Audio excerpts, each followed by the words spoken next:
geografis negara beriklim tropis yang terletak di garis khatulistiwa, terletak di antara dua benua Asia dan Australia, di antara dua samudra, Samudra Hindia dan Pasifik.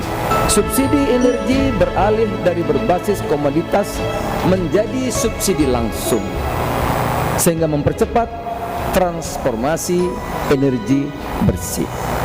Subsidi langsung diberikan pada warga kita yang miskin. Menurut BPS ada 26 juta orang yang kira-kira memiliki kebutuhan konsumsi untuk 2 kendaraan motor, memakai 2 kali 3 kg LPG per bulan, dan listriknya 900 watt.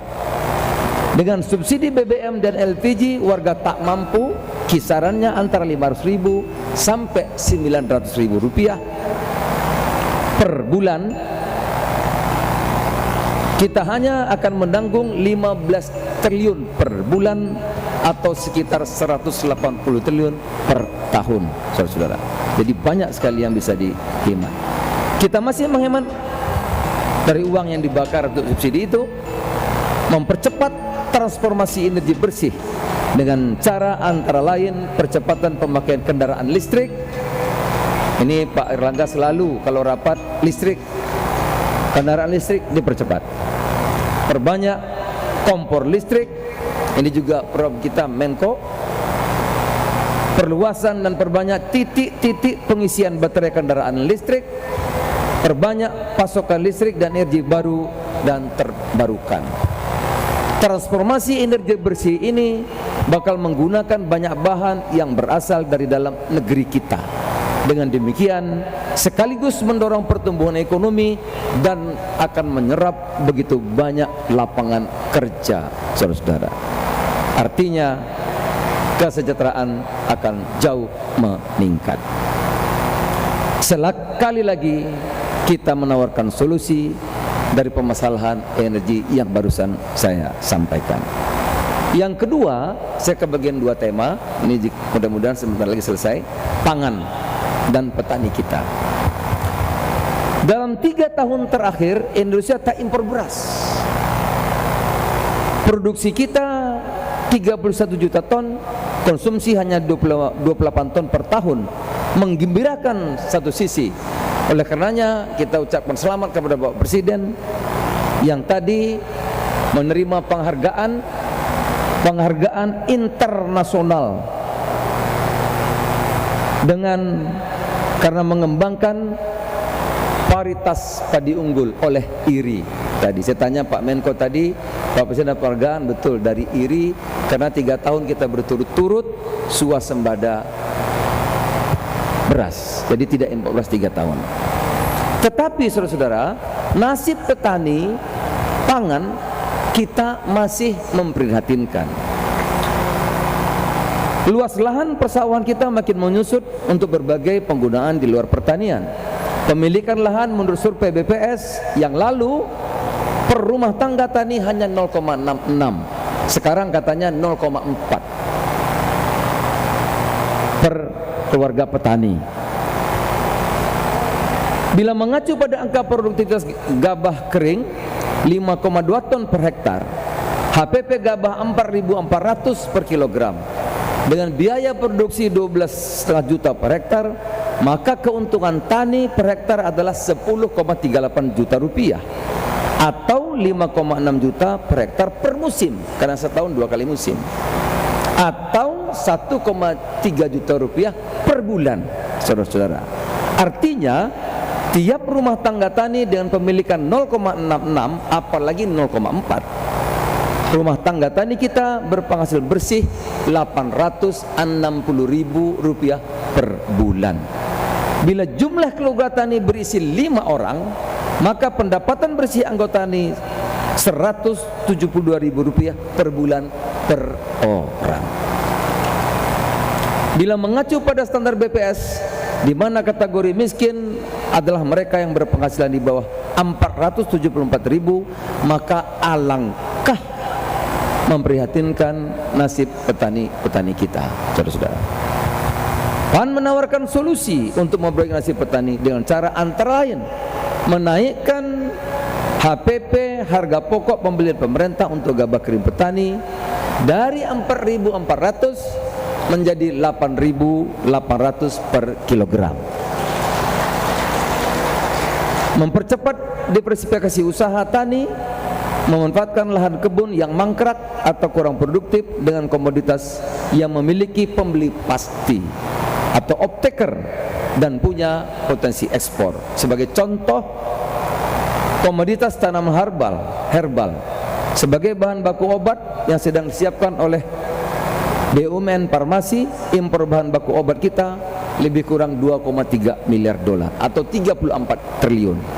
Komoditas buah-buahan ini juga alternatif. Bayangkan, saya dapat informasi Thailand itu mengimpor durian saja per tahun bisa 3 miliar dolar. Artinya bisa 45 triliun hanya satu komoditas durian, saudara-saudara. Kita bisa jauh lebih besar dari itu. Solusi PAN mengedepankan arah yang berkeadilan, berkelanjutan, dan mensejahterakan. Nah, saudara-saudara, semua itu bisa kita lakukan apabila demokrasi kita, tadi sudah dipaparkan lahirnya KIB, Koalisi Indonesia Bersatu, karena ingin mengakhiri politik identitas, politik pecah belah. 2 kali kita pilpres, pembelahan sampai ke dusun-dusun. Atmosfernya pengap, tidak produktif. Kita keluarga besar, tapi saling mencerca. Itulah saudara-saudara yang harus kita akhiri kalau kita ingin mencapai menjadi negara maju pada tahun 2045 mendatang. Oleh karena itu lahirlah KIB agar kita bisa menentukan arah Indonesia ke depan dengan politik gagasan. Kenapa itu terjadi? Demokrasi, saudara-saudara, dalam teorinya akan melahirkan kesetaraan, melahirkan keadilan dan harmoni. Dengan syarat utama adalah value, nilai. Kalau kita terjadi hari ini, demokrasi kita melahirkan kesenjangan, melahirkan disharmoni, dan melahirkan kegaduhan, tentu perlu ada yang kita evaluasi dan perlu kita ada luruskan. Oleh karena itu kita menawarkan satu pertama politik gagasan, saudara-saudara. Yang kedua, value, nilai. Demokrasi akan sukses kalau melahirkan sistem yang baik. Sistem yang baik akan lahir dari undang-undang yang baik. Oleh karena itu, selain melahirkan politik gagasan, mengakhiri politik identitas dan pembelahan-pembelahan yang sangat tidak produktif, kita juga mengajak kita mengevaluasi sistem demokrasi kita yang hari-hari ini kita lihat menjadi demokrasi yang transaksional. Demokrasi transaksional akan menghasilkan kesenjangan, saudara-saudara, kegaduhan, disharmoni, dan distrust antara kita, dan itulah yang kita terjadi. Oleh karena itu perlu kita mengevaluasi sistem pemilu kita yang lebih demokratis, saudara-saudara, bukan pemilu yang pilkada yang terjadi transaksional seperti itu. Kita mesti bicarakan, mesti kita evaluasikan lebih lanjut. Sebuah peluang bagi masa kemasan Indonesia terbentang di hadapan kita. Jika tidak kita kelola dengan layak dan bermartabat, maka bonus demografi ini hanya akan lewat begitu saja, hanya menjadi monumen statistik sebuah bangsa, lewat dan kemudian tidak menjadi monumen kesejahteraan rakyatnya dan tidak menjadi monumen kebesaran bangsanya.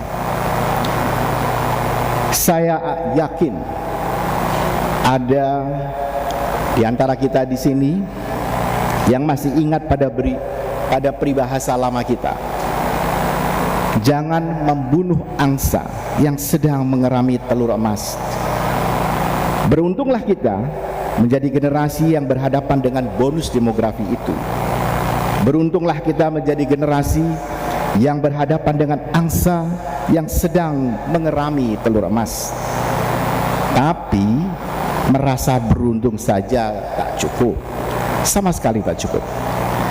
Secara teoritis, sebagaimana saya sampaikan tadi, bonus demografi bagi sebuah bangsa sekali saja, dan itu sedang ada di hadapan kita. Kita harus terpanggil, kita harus menjadi orang-orang yang merasa beruntung dan kemudian memanfaatkan jendela peluang itu untuk mengangkat tinggi-tinggi kesejahteraan rakyat dan melesatkan kedudukan Indonesia yang kita cintai menjadi bangsa terhormat di antara bangsa-bangsa di dunia. Karena sebab itulah Koalisi Indonesia Bersatu kita bentuk dan kita galang. Karena itulah KIB wajib kita kelola untuk menjemput kemenangan 2024. Dengan kemenangan itulah kita rebut peluang emas yang tersedia di hadapan kita. Jadi KIB adalah cara kita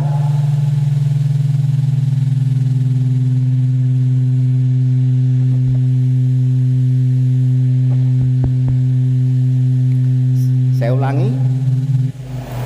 Jadi KIB adalah cara kita, medium kita, sarana kita untuk bersatu, menang dan merebut peluang. Pak Erlangga dan seluruh saudaraku di Partai Golkar, Pak Zulkifli Hasan dan seluruh saudaraku di Partai Amanat Nasional, seluruh jajaran pimpinan pusat dan wilayah keluarga besar Partai Persatuan Pembangunan. Pemilu 2024 memanggil kita dengan suara panggilan yang sangat jelas dan terang benderang. Kita dipanggil untuk memerangi kemiskinan. Bersama kebodohan, kemiskinan adalah musuh besar setiap zaman.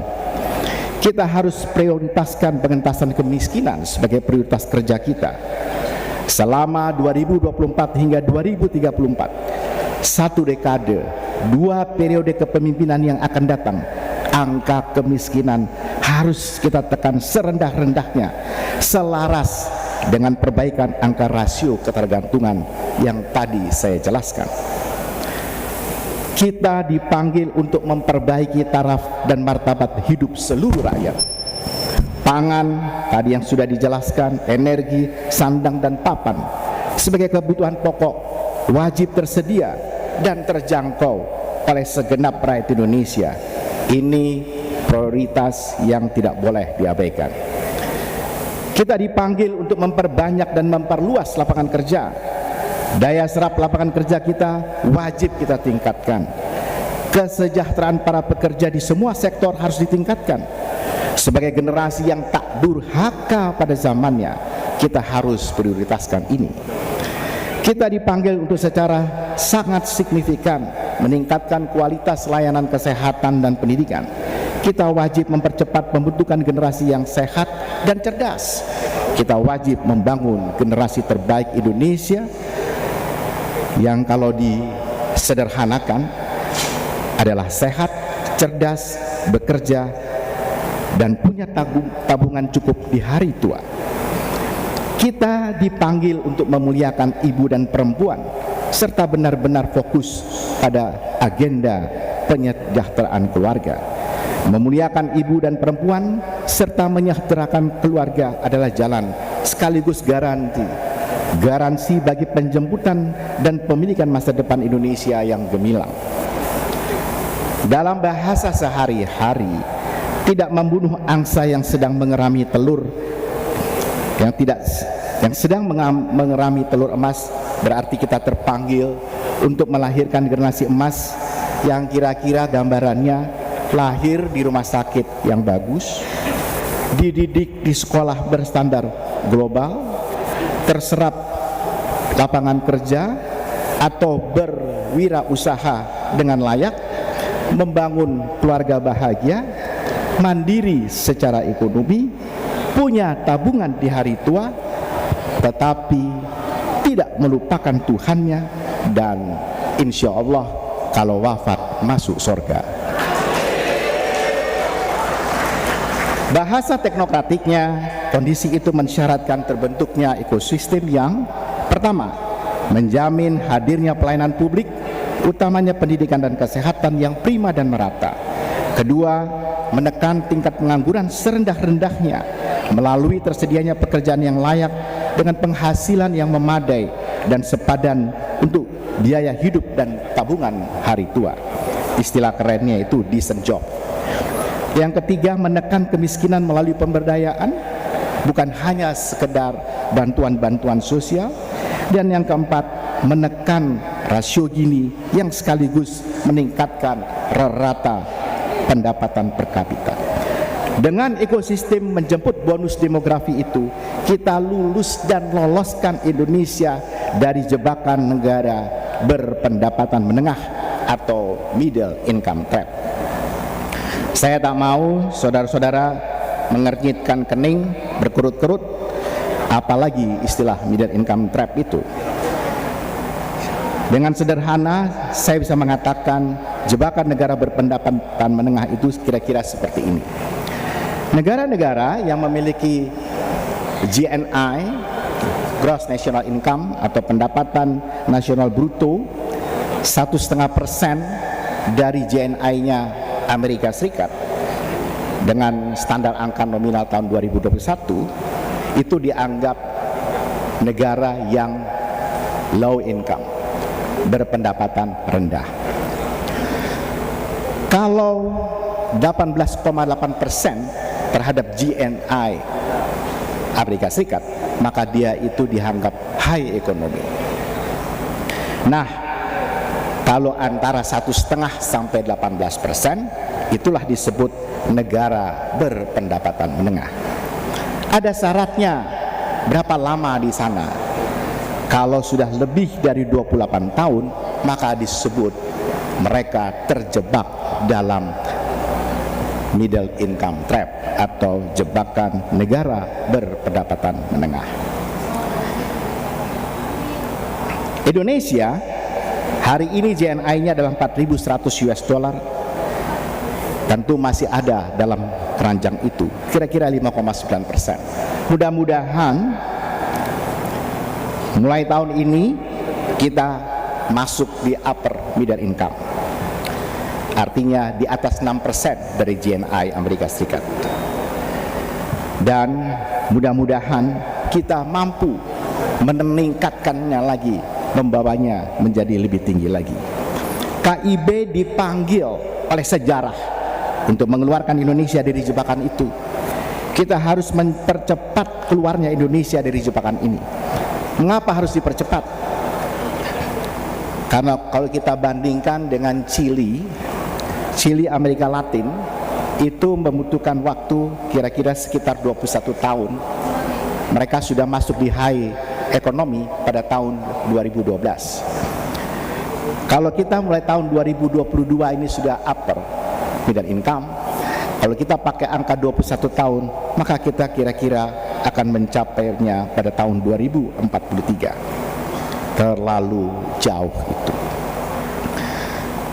Jadi kita tidak mau mengikuti sejarahnya Chili yang penduduknya juga tidak sampai 20 juta. Maka sejarah sekali lagi memanggil kita untuk memperpendek jarak waktu itu. Artinya kerja penyejahteraan rakyat harus dioptimalkan. Target pencapaian suksesnya harus dimajukan. Tahun 2043 itu terlalu jauh. Tadi saja bonus demografi berakhir di 2037. Maka ada pilihan lain. KIB harus merebut kemenangan di pemilu 2024 dan kemudian memastikan terjadinya percepatan kesejahteraan rakyat itu dan melepaskan Indonesia dari jebakan berpendapatan menengah. Modal untuk itu memang telah ada, telah diletakkan dengan baik dan prima selama pemerintahan Presiden Pak Jokowi. Pembangunan infrastruktur yang luar biasa dalam hampir satu dasawarsa ini melampaui capaian pembangunan infrastruktur selama 50 tahun. Sungguh luar biasa. Maka tugas kita memastikan keberlanjutan pembangunan agar infrastruktur yang telah disiapkan itu menjadi landasan pacu untuk tumbuh lebih cepat dan tinggi. Karena itu, kita tidak bisa bekerja dan berkarya biasa-biasa saja. Kita tidak bisa business as usual. Dengan pengalaman kita di hampir semua cabang-cabang kekuasaan dan pemerintahan, kita pernah membuktikan secara memadai. Tak ada alasan lain untuk menghindar dari tugas sejarah ini. Tugas menjamin keberlanjutan pembangunan dalam satu dasawarsa setelah tahun 2024. Pak Erlangga dan seluruh saudaraku di Partai Golkar, Pak Zulkifli Hasan dan seluruh saudaraku di Partai Amanat Nasional, seluruh jajaran pimpinan pusat dan wilayah keluarga besar Partai Persatuan Pembangunan. Sekali lagi, mari bersatu, mari rebut kemenangan, dan mari kita tak durhaka pada zaman dengan merebut peluang yang ada di hadapan. Inilah kewajiban moral kita atas sejarah. Ini panggilan sejarah. Mari kita dengar dan layani panggilan sejarah itu. Mari kita bekerja bersama-sama dan bekerja sama mengangkat derajat dan martabat bangsa ini. KIB harus menerima dan melayani panggilan sejarah itu. Karena itulah KIB tak boleh sekedar menjadi koalisi Indonesia Bersatu. KIB harus menjadi kerja Indonesia Berjaya. Koalisi Indonesia Bersatu untuk kerja Indonesia Berjaya. Agama kita mengajarkan bahwa para pelaku sejarah tak boleh mengidap penyakit pesimis. Hanya penonton yang boleh terserang virus pesimis. Maka di hari baik ini, izinkan saya mengajak kita semua untuk bangkit dengan optimisme yang penuh. Optimisme bahwa kita bersatu untuk menang, bahwa yang kita menangkan adalah Indonesia, bukan orang per orang, bukan kelompok-kelompok. Yang kita menangkan adalah Indonesia. Bahwa yang kita rebut di 2024 bukan sekedar suara dan kursi, tetapi masa depan Indonesia. Bahwa KIB bertekad untuk mengedepankan ide dan gagasan dalam perpolitikan menuju 2024. Tadi sudah disampaikan oleh Pak Zulkifli Hasan tentang ketahanan pangan dan energi. Demikian pula oleh Ketua Umum P3 Bapak Suharto Monoarfa. Beberapa langkah telah dilakukan, termasuk pada saat kita mendaftar bersama, dan tentu kita sudah sampaikan juga bahwa yang utama adalah kita mengedepankan politik persatuan, politik yang menyatukan, bukan politik identitas yang memecah belah bangsa kita. Kita harus sadar bahwa kita punya kecintaan terhadap NKRI, dan kita juga harus mengembangkan program yang sifatnya inklusif, artinya menyatukan semua dan juga mengedepankan seluruh komponen bangsa, baik berbeda agama, kebudayaan, maupun terkait dengan kesetaraan gender. Ini menjadi penting untuk program yang diusung oleh KIB. Nah, KIB saat ini ketua umumnya ketiga-tiganya ada di pemerintahan Bapak Presiden Jokowi. Dan sebetulnya dengan demikian portofolionya juga hampir semuanya di bidang ekonomi. Artinya kalau kita bicara keberlanjutan, tentu yang paling paham yang ada di ruangan ini. Dunia menghadapi tantangan yang luar biasa, the perfect storm, atau bahkan Kristalina, Managing Director IMF, menyatakan masa depan yang gelap, yaitu COVID-19 yang belum berakhir, kemudian konflik Ukraine, climate change, commodity price, dan cost of living. Tadi pagi saya mendampingi Bapak Presiden mendapatkan penghargaan dari International Rice Research Institute dan penghargaannya adalah terkait dengan tadi disampaikan oleh Pak Zulkifli Hasan bahwa Indonesia swasembada beras dalam 3 tahun terakhir. Produksi beras kita rata-rata 31 juta setiap tahun, 2019, 2020, dan 2021. Dan menurut BPS di bulan April, stok beras kita mencapai di atas 10 juta. Dan ini adalah stok beras tertinggi selama ini. Dan atas nama KIB mengucapkan selamat kepada Bapak Presiden yang telah mendapat capaian dan penghargaan internasional. Penghargaan ini akibat kerja keras dari seluruh jajaran pemerintah dan juga para pelaku, para petani, dan Indonesia dianggap punya ekosistem pangan yang kuat.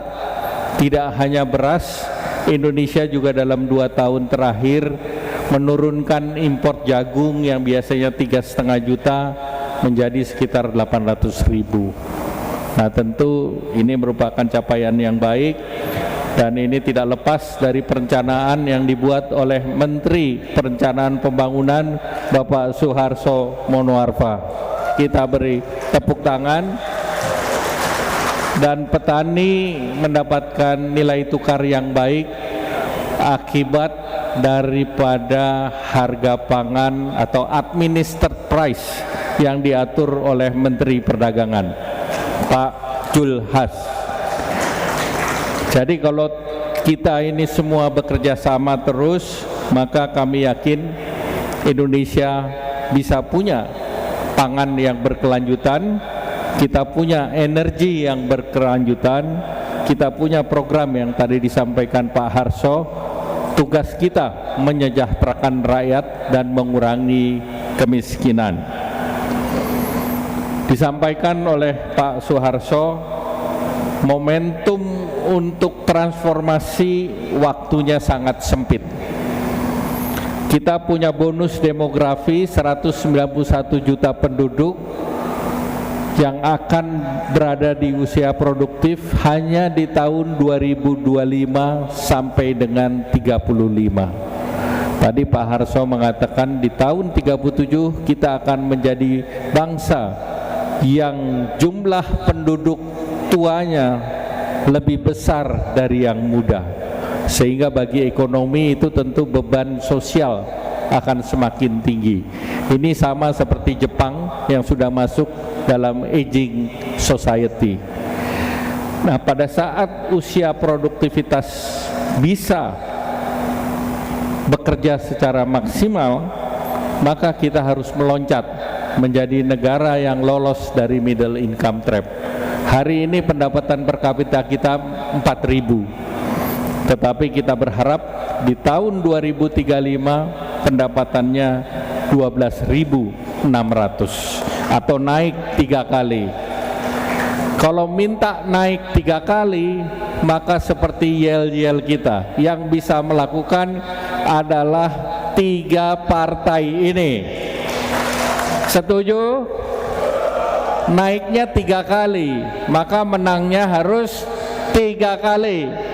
Siap? Ini momentum kita, dan momentum ini tidak 2 kali.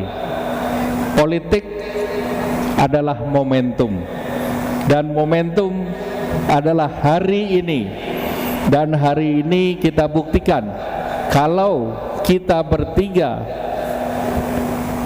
menuangkan ide dan gagasan, maka ide dan gagasan kita bertiga hanya punya satu tujuan, untuk Indonesia yang kita cintai. Selanjutnya, apa yang bisa didorong untuk mengakselerasi ekonomi, yaitu digitalisasi. Kita sudah buktikan, walaupun kita kena COVID, kita tetap tumbuh bisa tinggi. Digitalisasi di tahun 2020 40 miliar, di tahun 2021 70 miliar, di tahun 2022 bisa sampai 130 miliar, dan di tahun 2030 $300 miliar. Peluang ini peluang emas, butuh 600.000 SDM setiap tahun. Indonesia bisa maju kalau talentanya kuat, sumber daya manusia. Nah, talenta inilah yang harus kita cetak menjadi talenta unggul. Oleh karena itu Bappenas merencanakan dan berdasarkan undang-undang 20% anggaran kita masuk ke pendidikan, tetapi juga masuk perlindungan sosial dan masuk kesehatan. Kalau itu kita bisa semua lakukan, maka Indonesia bisa terakselerasi dengan digital. Tetapi jangan salah, birokrasi kita juga harus siap. Birokrasi kita juga harus siap, bukan hanya adaptasi terhadap digital, tetapi harus mampu juga menjadi akselerator dari digitalisasi. Itulah mengapa kita harus mendorong yang muda-muda untuk menjadi penggerak dan akselerator Indonesia. Koalisi Indonesia Bersatu mendorong program yang tadi sudah diumumkan juga oleh Pak Zulkifli Hasan, yang namanya PATEN. Jadi program akselerasi transformasi ekonomi nasional yang disingkat PATEN. Untuk melaksanakan program itu, kita harus berpikir tidak business as usual, atau selalu Bapak Presiden bicara berpikir outside of the box. Indonesia melalui Koalisi Indonesia Bersatu ingin mewujudkan 3S, yaitu sehat manusia, sehat ekonomi, dan sehat buminya. Berarti kita bicara sustainable, kita bicara green economy, kita bicara blue economy, dan juga kita bicara circular economy. Inilah 3 hal yang diusung oleh Koalisi Indonesia Bersatu. Sehat manusia artinya SDM unggul, punya kesehatan yang kuat, termasuk kita harus graduate atau lulus dari COVID-19, dan kita harus mempunyai sistem ketahanan yang bila ada pandemi lain kita siap menyelesaikannya. Sehat ekonomi artinya ekonomi yang mensejahterakan rakyat dan inklusif atau leaving no one behind untuk kesejahteraan rakyat. Sehat bumi artinya ekonomi sirkular, ramah lingkungan di situasi perubahan iklim. Hari ini kita diamankan dengan cuaca hujan sehingga pertanian kita melimpah, tetapi ke depan kita belum tahu akibat climate change. Kita khawatir di negara-negara Eropa sudah ada musim panas yang terlalu tinggi, produksi wheat mereka juga terganggu dengan beberapa lahan yang terbakar. Bapak Ibu, visi misi kita perlukan upaya kerja keras, dan tentunya visi misi tidak bisa hanya satu partai. Kita perlu lebih banyak partai bergabung, dan tentu KIB ini merupakan ikhtiar kita untuk usaha bersama menyatukan politik, menyatukan ide dan gagasan agar masyarakat Indonesia bisa sejahtera. Tadi dalam judul visi misi kita sampaikan bahwa tekad bangsa kita adalah dari Ragu Indonesia Raya adalah bangunlah jiwanya, dan tentunya akal budinya. Kita kembangkan pendidikan, karakter, watak, dan etika. Yang berikut, bangunlah badannya. Berarti kita harus sehat, ketahanan energi, pangan, iklim yang kondusif, serta infrastruktur yang memadai. Terakhir, seluruhnya untuk Indonesia maju, sejahtera, dan jaya. Saya ingin menutup dengan pantun dari Surabaya menuju Kota Batu. Singgah di Kota Malang, mobil melaju. Di bawah pohon beringin kita harus bersatu. Koalisi Indonesia Bersatu membawa Indonesia maju.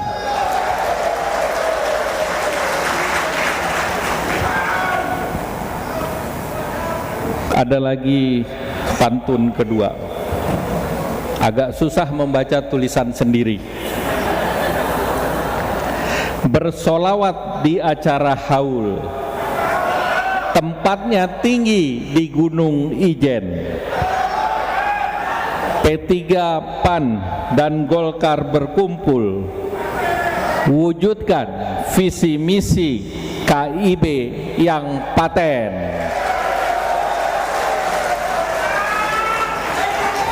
KIB, KIB, KIB.